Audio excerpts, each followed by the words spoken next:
Nessa semana foi comemorado o Dia Nacional do Voluntariado. E o Repórter Setorial mostra a história de um morador de Pindamonhangaba que se cansou de ver o lixo jogado pelas ruas da cidade e resolveu fazer alguma coisa. Fora do horário de trabalho, ele roda quilômetros todos os dias e ajuda a manter a cidade limpa. Além dele mesmo, construir e espalhar lixeiras em regiões do município. Acompanhe. Andando por Pindamonhangaba, é comum encontrar essas lixeiras espalhadas pela rua da cidade. Elas foram a solução que o seu Ademir Ferraz, agente de controle de vetor da prefeitura, encontrou para aprimorar uma atividade que ele já desenvolvia de forma voluntária.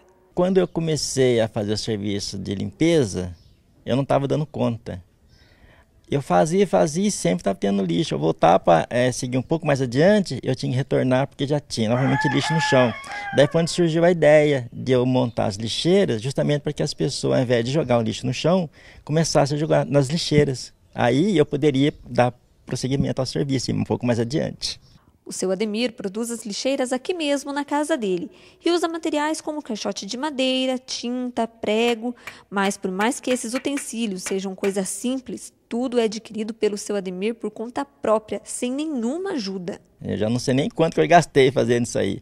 Inclusive a cavadeira, ela até quebrou. Inclusive a cavadeira que eu vou usar hoje, eu emprestei do vizinho, porque nem cavadeira eu tenho. O Ademir faz 4 lixeiras por dia, de segunda a segunda, depois do horário de trabalho, momento que era para ele estar descansando. E o mais interessante é que todas elas são personalizadas, com números e frases elaboradas por ele mesmo. As lixeiras normalmente nunca chamou a atenção de ninguém. Como eu estava colocando essas lixeiras num lugar assim, diferenciado, onde nunca teve essa lixeira, eu achei que seria bom colocar essas frases diferentes, chamando a atenção da população para a causa do meio ambiente, de jogar na rua e tal. E a pessoa lendo a frase, ela seria estimulada a utilizar as lixeiras. O seu Ademir percorre um eixo de 32 quilômetros em Pinda para instalar as lixeiras, fazer a manutenção, retirar os lixos e depois depositar em lixeiras grandes como essa. E tudo isso ele faz depois das 8 horas de trabalho e de bicicleta. Olha, cansar cansa, viu? Porque a gente tem que abaixar, levantar, e eu gosto de fazer assim uma varredura geral. Eu não gosto de ver um papel de bala no chão. Porque o lixo grande, quem passa vê, mas o papelzinho de bala, quem passa não vê. Eu tô vendo, então se eu deixar, eu vou ficar incomodado. Então, bita de cigarro, tudo eu tiro. Mesmo com toda essa dedicação do seu Ademir, é fácil encontrar marcas de vandalismo e falta de respeito. Olha só essa lixeira, foi arrancada do local e jogada para o outro lado da cerca. Porém, isso não é motivo para desanimá-lo. Para ele, o que importa é o apoio e a admiração de quem reconhece o seu trabalho, como a pequena Raíssa. Olha, eu acho muito bom, né? Porque ninguém teve essa ideia, ninguém imagina que alguém vai fazer isso. Eu acho muito bom, eu sempre falo que eu tenho orgulho dele, muito bom mesmo. Já existem espalhadas pela cidade 233 lixeiras e foram recolhidos mais de 11 toneladas de lixo. Mas o seu Ademir ainda quer bater uma meta que não tem nada a ver com números. Antes da gente entrar aqui nesse mundo, não tinha sujeira no mundo. A sujeira só apareceu com a nossa entrada nesse mundo. Então compete a nós mesmos tratar de limpar. Então eu estou dando apenas um pontapé inicial. Eu espero que isso influencie outras pessoas que também a fazer uma limpeza um pouquinho longe da casa dele. Se ele fizer um pouquinho longe da casa dele, ele também está contribuindo, porque limpar em frente à casa é fácil. Agora, difícil é limpar longe de casa. Então, essa é a ideia, estimular as pessoas a fazer a limpeza longe de casa. Fique agora com a última parte da entrevista de hoje.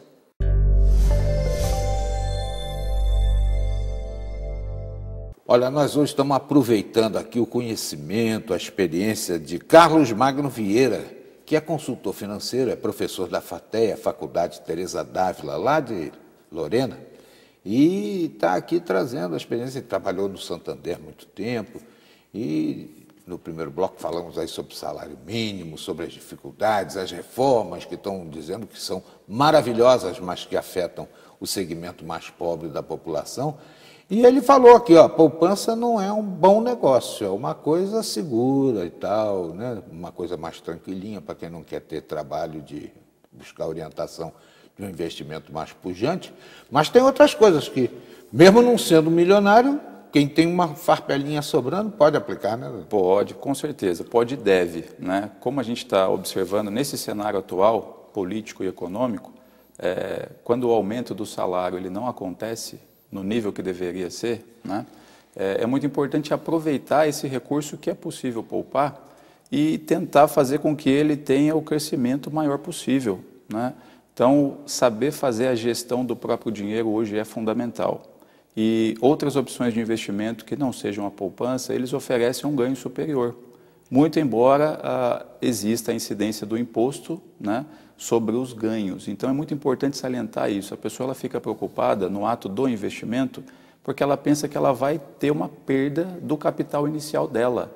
E isso não vai acontecer. O senhor sabe o que dá medo também? É essa história de botar o dinheiro em lugar errado, né? Teve essa história de Banco Santos, muita gente perdeu dinheiro lá. Tem essas pirâmides aí que aparecem de vez em quando, aí oferecem uma coisa miraculosa e na realidade o bicho quebra depois. Como é que a gente sabe se o local que vai botar o dinheiro é bom? Por exemplo, previdência privada. Está todo mundo falando que essa é a saída, mas tem umas que já quebraram aí, hein? Sim, na verdade, o que acontece? Quando uma instituição, né, que seja o Banco Santos, como o senhor mencionou, vai quebrar, ele dá sinais. Né? Todo o mercado ele percebe isso e é possível antever qualquer tipo de problema. Outro ponto muito importante, fujam da promessa de ganho fácil. Isso não existe. Né? Então, atuando aí como executivo no mercado há 14 anos... Já cantava Taúfo Alves, laranja madura na beira da estrada, tá bichada, Zé. Tem maribondo no pé. Com certeza, né? Então as pessoas elas ficam em busca da panaceia, aquele remédio que vai curar todos os males.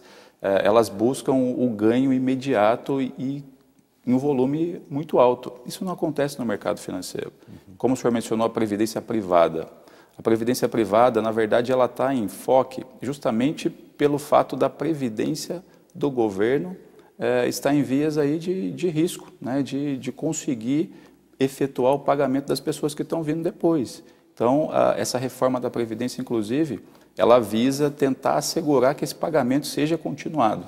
Mas metem muito a mão na Previdência também, né? Porque, olha, tem imóvel mal alugado, tem suporte que dá para a folha dos aposentados do Serviço Público Federal, tem suporte que dá para a folha de aposentadoria dos políticos, é uma lambança também, puxam muito a grana de lá, hein? Com certeza, na verdade, não dá para falar... fechar ralo, né? Não dá para falar que o Brasil é um país pobre, o Brasil é rico, a gente está entre as 10 maiores economias do planeta, significa que a gente está entre os 10 países mais ricos do mundo, né? Agora, não é falta de dinheiro, o problema do Brasil é excesso de dinheiro. Excesso de dinheiro e a gente não tem esse controle ele é exercido pelos políticos. Então, eles acabam manipulando, eles têm acesso a esse dinheiro. Então, eles utilizam, né, das medidas para que esse dinheiro fique na mão deles. E é justamente isso que o brasileiro precisa, ele precisa despertar para isso e começar a se mobilizar para que isso não ocorra mais. O que se gastou agora aí para garantir a permanência do Temer foi uma enormidade também. Exatamente. Então, o poder está tentando encontrar formas de se estabelecer e se perpetuar. E é justamente isso que a gente precisa quebrar, né? A gente precisa tentar trazer novas pessoas com novos ideais. E o brasileiro ele precisa também participar mais ativamente das decisões políticas. E vai ser difícil fazer isso, hein? Porque a turma que está lá não quer largar a carne seca e está, né, articulando dispositivos para se manter nos cargos. Exatamente. E, na verdade, não existe nem a questão de um partido fazendo oposição a outro partido. O que a gente vê, na verdade, são todos os políticos unidos para se manterem no poder. Professor, a instabilidade política afeta ou não afeta a economia? Porque tem uma hora que lá o gênio do mal, Carequinha, diz que está tudo resolvido, que não tem nada, mas que afeta. Afeta. É que o povo brasileiro ele se contenta com um pouco, né? Então, tanto que o salário mínimo de R$ 937 ele está estabelecido e o brasileiro sobrevive, né? Mas o fato é que com todo o volume de riqueza que o país tem, essa riqueza precisava ser melhor distribuída. Então, tudo que está acontecendo hoje no cenário político, ele afeta diretamente o brasileiro, né? Por quê? Porque, na verdade, o dinheiro que ele deveria ter em mãos não chega até ele. E pior ainda, não só o dinheiro, mas como a providência do serviço público. Nós temos ainda um minutinho e a produção me passa aqui uma manifestação dos nossos telespectadores perguntando se o senhor sabe indicar quais são os rumos da economia do governo Temer. Será que tem? Bom, na verdade, aquilo que a gente mencionou, né, são os ralos, né? Então, a gente tem aí um volume de dinheiro sendo canalizado para pagamento a folha de pagamento mesmo, né? A gente pega Senado, Congresso, a gente tem aí um volume de dinheiro que está sendo utilizado de uma forma totalmente inadequada, né? Obras públicas de importância, elas estão sendo deixadas de lado e vários setores também da economia estão deixando de ter aquele investimento e aquele cuidado que deveria ter, né? Então, na verdade, isso também afeta o brasileiro, o bolso do brasileiro. Professor Carlos Magno Vieira, de forma bastante didática, trouxe para nós aqui informações e reflexões muito importantes a respeito da economia.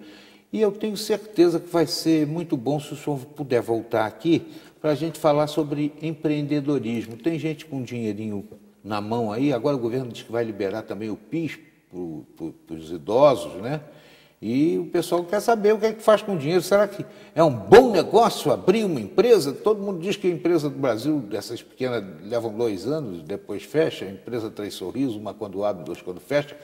Ele vai voltar aqui para falar sobre isso. Tá certo, professor? Com certeza. Nosso agradecimento mais uma vez pela vinda do professor Carlos Magno Vieira. Ele falou sobre economia e vai voltar para falar sobre empreendedorismo aqui no Repórter Setorial.